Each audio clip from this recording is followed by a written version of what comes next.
In the chaotic world of Mario Kart, few tracks match the raw energy and the personality of N64 Wario Stadium. Debuting in Mario Kart 64, this was the very first stadium-style course in the entire series, and it's a massive sprawling dirt arena that's really designed to reflect Wario's loud, unfiltered ego and really just showcases this self-obsessed personality. While every other N64 track had got a remake, this one always stayed untouched, until now. Hey everyone, I'm SwiftJar, and welcome back to my favorite series on the channel once again. Of course being the Changes and Analysis series, just where we dive deep into a Mario Kart track, and to be completely honest, just totally overanalyze it, and most specifically, how it's evolved over the years. Today, of course, we're looking at the very long-awaited return of N64 Wario Stadium, and I've got a very special guest joining me, being MrAGame. The setup's pretty simple. We'll look at what made this track so good from the start, hear why MrAGame is hyped for its return,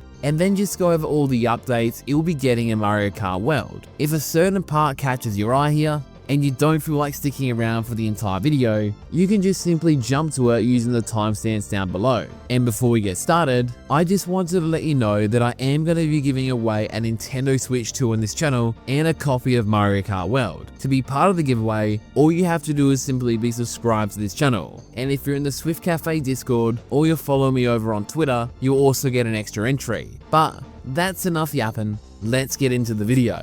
Alright. N64 Wario Stadium debuted as the very first track of the Star Cup all the way back in Mario Kart 64. And right out of the gate, it just sets the tone for a very rough and just chaotic kind of ride. Wario Stadium is an extremely long and tedious track, constructed by Wario himself, if you just couldn't tell by all the Wario faces spread around the entire course. This arena is filled with huge mounds of dirt and just countless hills, which just seem to directly correspond to his love of bike racing. And maybe his love of just making everyone else suffer a little bit, especially with this being the second longest track in Mario Kart 64. The layout is pretty brutal as well. It's filled with tight turns, constant bumps, and punishing jumps that really reward precision. But I've always just had a real soft spot for it. The starting line sits way over on the far right side of the course, which itself is a dense mess of dirt roads just scrunched into a rounded square shape. Surrounding the stadium are just rows upon rows of packed spectator stands, not that you can tell they're spectators, and the outer walls are just plastered in a repeating turquoise Wario pattern, because of course they are. There's of course towering stadium lights that just beam down from above, and for those that are seated way too far back to catch the action, there's even a giant screen near the front broadcasting, just showcasing all the actual carnage in real time. It's flashy, it's loud, and it's just full of ego, just the way that Wario likes it. When the race starts, drivers are immediately thrown into a sweeping loop around the stadium's perimeter, with lots of quick turns and hills that are just spaced close enough to keep you off balance. The early stretch is just bumpy, but kinda manageable, with just a few rolling hills, a few nice tight corners, but nothing too wild. But it doesn't stay that way. There's a sharp U-turn that leads into a much more chaotic back half, just filled with so many steep jumps, and a lot of mirrored segments that kinda just flip the direction of the track. It's really too easy to get jostled off course, or even just bumped off your racing line here, especially if you're in the middle of the pack. Eventually, racers reach the infamous straightaway that cuts directly through the center of the arena. It looks pretty simple at first, just some hills, a dip, and an item box, but it all leads to the infamous jump. You have to clear a massive gap with zero safety net. If you miss it, there's literally no lacquer who to save you. You drop onto the previous section, and you have to loop back around to try again, and you lose a massive chunk of time. And if someone hits you with a lightning mid-jump, it's pretty much game over for that lap. The final stretch also brings a little bit more punishment, some more sharp U-turns, awkward inclines, and even some tight squeezes as well. The layout is pretty relentless, the laps are long, and to be honest, there's no real time to relax, unless you're a goat or something. There's also no guardrails, no real actual shortcuts that aren't game breaking, and no forgiveness. It's just vintage Mario Kart chaos, and for fans of Wario, it absolutely delivers. As mentioned at the start, N64 Wario Stadium is making its grand return in Mario Kart World, this time as the third track in the Flower Cup. Interesting.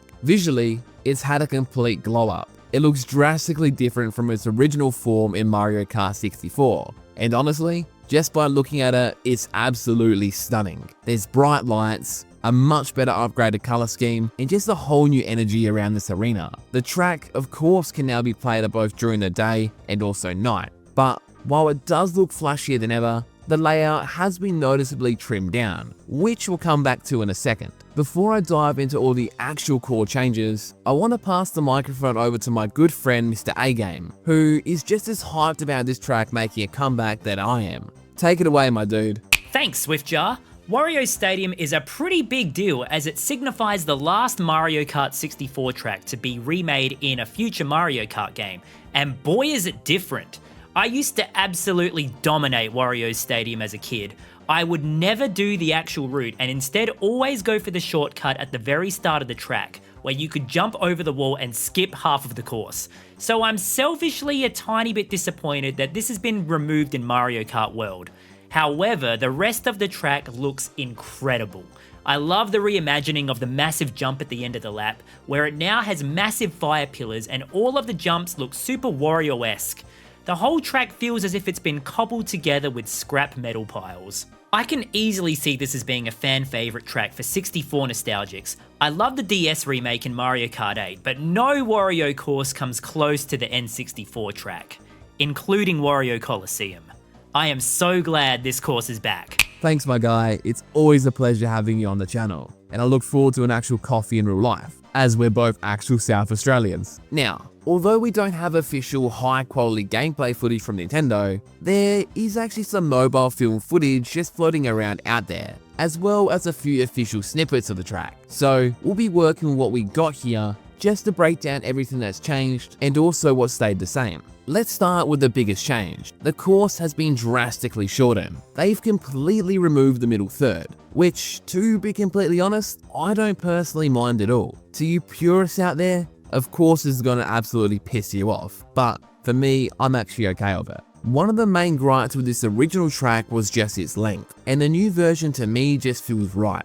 The key turns that we all know and love are still here, and they're just back with fresh visuals and what appears to be faster pacing. It seems to be much easier to just enjoy this course without it feeling like an absolute marathon, because this entire game is technically a marathon now. It's shorter, it's slicker, and it's way more polished. Let's go to the starting line. Gone is the standard black and white Mario Kart 64 banner, and now we get a bold purple banner with yellow Mario Kart text held up by two flaming pillars. The coolest part is that the arch over the starting line actually has a built-in flame that spells out a W for Wario. It's a nice touch. You'll also notice new pink fences just lining the track, along with blue retaining walls to just keep spectators safe. A lot of the walls around the track are also topped with grind rails, so these are going to not only be grindable, but also be drivable on the walls too. I won't point out every single time they've added grindable elements here. They're all pretty glaringly obvious, and they're all over the course as well,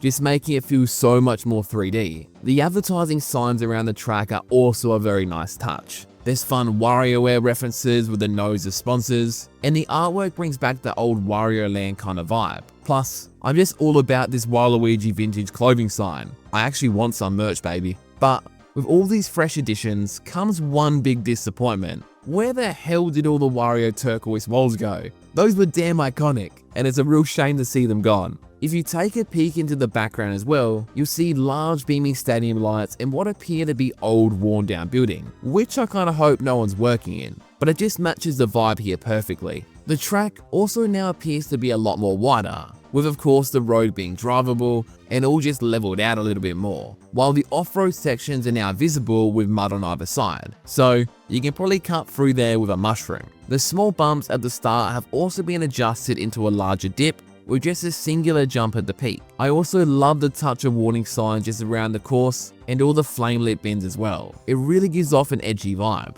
The first turn now features left arrows on wheels, with a much more visible and energetic crowd in the grandstand just cheering you on, versus the original, which looked like it had no crowd at all. Just some brown dirt walls on the left and Wario's handsome face on the right. After the left-hand turn, the dirt jump has now been replaced with a metal ramp to hop off. However, it seems like you don't need to actually take this. It appears you can go off-road on the dirt on the right-hand side. Inside the stadium on the left-hand side, there are also now cranes, and on the pink wall on the right-hand side, this is definitely going to be rideable to go up the wall. and then of course just grind on it like the rest of the track. And the same goes with the left wall as well. In the background, there are also now towers with flames just coming out of them. And I really love the old rundown building on the right with its lights. It's a great touch. Instead of turning left like in the original, the course now straightens out a little bit with 2 extra jumps off ramps. It then opens up to the old bumpy road, but this time, the bumps have now actually been reworked with ramps scattered throughout it.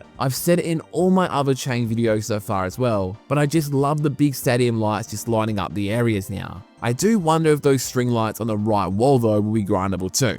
I guess we'll find out. The old big TV in the background here is no longer visible in this section, and the left-hand red arrows have been completely removed. Now the track just naturally bends to the left instead of a sharp left-hand bend like the original, before the course now goes straight before bending back to the right, which really shortens the track. Here, there are more ramps scattered on the road, and in the background, you can see the jump bridge you eventually get to. The straightaway also has a lot more bumps now, which feels a lot more like the original. Then the right hand turn features the modern Mario Kart arrows, just this time all lit up in yellow, and they're portable, just of course guiding you to the right. I also love the motor above this with just a fire underneath. It just feels super appropriate. After the bend, there are much more larger jumps now compared to the original, with the right side jumping higher and the left side jumping lower. The left hand fencing here also looks like you can actually wall ride it, and you'll get actually a bit of a gap cut. And the top also looks rideable with coins, or you can just take the dirt path underneath it and just use a mushroom to shortcut through the tires. The final jump now is so damn epic. You go up a large bridge with sparklers on the other sides, and then you jump basically through the engine of all the fire, before heading into the final bend to the left and then going back to the start, just where the banner shoots out the flames. The only noticeable absence from this part is just the missing spinning Wario sign on the left hand side by the banner. I kinda miss that. The music as well, from what I have heard, has a new arrangement, just blending electric guitar into the mix, and it sounds really appropriate. All in all though, while the layout has been drastically changed, the track still looks really solid. I absolutely love the vibe it's going on now. It's much more in line with its younger brother just being Waluigi Stadium. There's honestly a lot of care that's gone into making this still feel like Wario Stadium, but also feel really fresh. But that has been all the changes that I was able to spot in N64 Wario Stadium. Let me know what you think down in the comments section below of the track itself, and if you noticed any other changes that I did miss. I'll be sure to update the pinned comment with any other facts. A massive shout out also goes to everyone in the Swift Cafe Discord, just for helping point out a lot of these smaller details and just details in general. If you did enjoy this video, it would be super appreciated if you could leave a like, comment, and of course subscribe, as it really helps out the channel a lot. And let me know as well what track you want to see next, and also what guests you want to see as well. Until next time, take care of yourselves, and I'll see you all in the next video. See ya!